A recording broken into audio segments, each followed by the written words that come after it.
Hello student, प्रणाम। मैं गीता यादव आपको मैं निबंध दे रही हूँ और उस निबंध को आपको अपनी निबंध के नोट में लिख डालना है। मैं यहाँ पर इस टॉपिक दे रही हूँ, भ्रष्टाचार शिक्षा का कैंसर। आज तो हम सब जानते हैं कि भ्रष्टाचार चारों तरफ फैला हुआ ही है। हर क्षेत्र में भ्रष्टाचार है, लेकिन शिक्षा के क्षेत्र में भी भ्रष्टाचार बहुत अधिक है। इसलिए मैं ये टॉपिक, भ्रष्टाचार शिक्षा का कैंसर।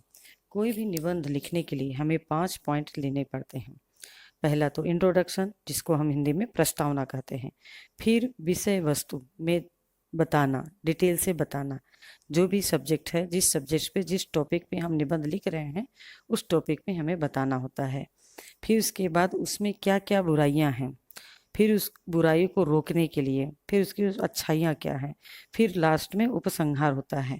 ये 5 पॉइंट में कोई भी निबंध लिखा जाता है। निबंध में अपने विचार लिख सकते हैं, और वह विचार निबंध यानी कि कोई बंधन बगैर, लेकिन उस टॉपिक में ही होना चाहिए, अलग कोई उसका टॉपिक नहीं होना चाहिए। तो यहाँ पर है भ्रष्टाचार शिक्षा का कैंसर। इसमें 5 पॉइंट दिए गए हैं। इस पॉइंट को आप अपने नोट में ब्लैक पेन से हेडलाइन में ही लिखना है। जैसे तो आप लोग निबंध पहले 9th में मैंने समझाया है और आप लोग लिखा ही है, उसी तरह से। भ्रष्टाचार की व्यापकता।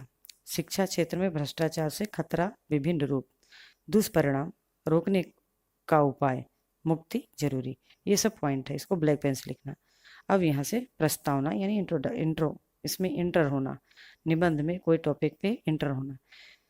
यह है प्रस्तावना। यहाँ से शुरू है। दुनिया में फूल है तो कांटे भी हैं, उजाला है तो अंधेरा भी है, सुख है तो दुख भी है। उसी तरह सदाचार है तो दुराचार भी है। भ्रष्टाचार दुराचार का एक रूप है। हमारे देश में तो कोई ऐसा क्षेत्र नहीं जो हाँ भ्रष्टाचार नहीं, भ्रष्टाचार से मुक्त हो। भ्रष्टाचार का कैंसर शिक्षा जगत के स्वास्थ्य को चौपट करने में लगा हुआ है। शिक्षा जगत में सरस्वती देवी का पवित्र क्षेत्र है। सरस्वती कला, साहित्य और ज्ञान विज्ञान की देवी हैं, शक्ति हैं। वह निर्मल स्वभाव वाली हैं। वह बौद्धिक जड़ता के अंधकार को दूर करती है। शिक्षा क्षेत्र से ही प्रतिभा के, योग्यता के दीप अलौकिक होते हैं। इसी क्षेत्र को से राष्ट्र को योग शिक्षक, लेखक, डॉक्टर, वैज्ञानिक, इंजीनियर, प्रशासन और कार्यकुशल व्यक्ति ही मिलते हैं। आदर्श नागरिकता की जड़ें भी शिक्षा क्षेत्र में ही है। राष्ट्र के विकास की नींव शिक्षा क्षेत्र ही है।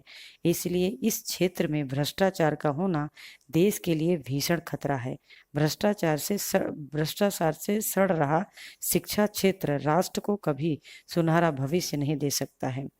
अब इसके आगे का पॉइंट है, भ्रष्टाचार एक मायावी दानव है। वह अनेक रूप धारण कर सकता है। शिक्षा जगत में कहीं वह डोनेशन के रूप में है, तो कहीं शाला भवन की मरम्मत के रूप में है, कहीं वह छात्रों को उत्तीर्ण करने के लिए रिश्वत के रूप में है, कहीं कहीं विश्वविद्यालय के भ्रष्ट कर्मचारी नकली वितरण प्रमाण पत्र छपवा कर बेचते हैं। रुपए के बल पर परीक्षा के पहले प्रश्न पत्र विद्यार्थियों के हाथ में चले जाते हैं। धन के बल पर जीरो पाने वाला भी हीरो बन जाता है। शिक्षा संस्थानों के धन लोलुप अधिकारी अपनी जेब भरने का कोई ना कोई भ्रष्ट तरीका निकाल ही लेता है। अब उसके आगे का पॉइंट है, पैराग्राफ है, शिक्षा में फैला हुआ यह भ्रष्टाचार आज राष्ट्र और समाज की जड़ें खोखली कर रहा है। भ्रष्टाचार के बल पर अयोग्य व्यक्ति उच्च पद पर प्राप्त कर रहे हैं। नकली प्रमाण पत्रों के सहारे नीम, हकीम और अपने शानदार दवा खाने खोलकर अच्छी कमाई कर रहे हैं। नकली प्रमाण पत्र प्रस्तुत करके कच्ची शिक्षा वाले अध्यापक अनैतिक मार्गों से धन कमा रहे हैं। शिक्षा में व्याप्त भ्रष्टाचार के कारण देश में बगुला भक्तों की फौज तैयार हो रही है, और आज़ादी की आधी सदी बीतने के बावजूद हमारा देश पिछड़े हुए देशों की सूची में शामिल है। अब आगे का पैराग्राफ है, शिक्षा क्षेत्र में व्याप्त भ्रष्टाचार को रोकने के लिए कड़े अनुशासन और नियंत्रण की आवश्यकता है। कम से कम अयोग्य व्यक्तियों की बढ़ावा नहीं मिलना चाहिए।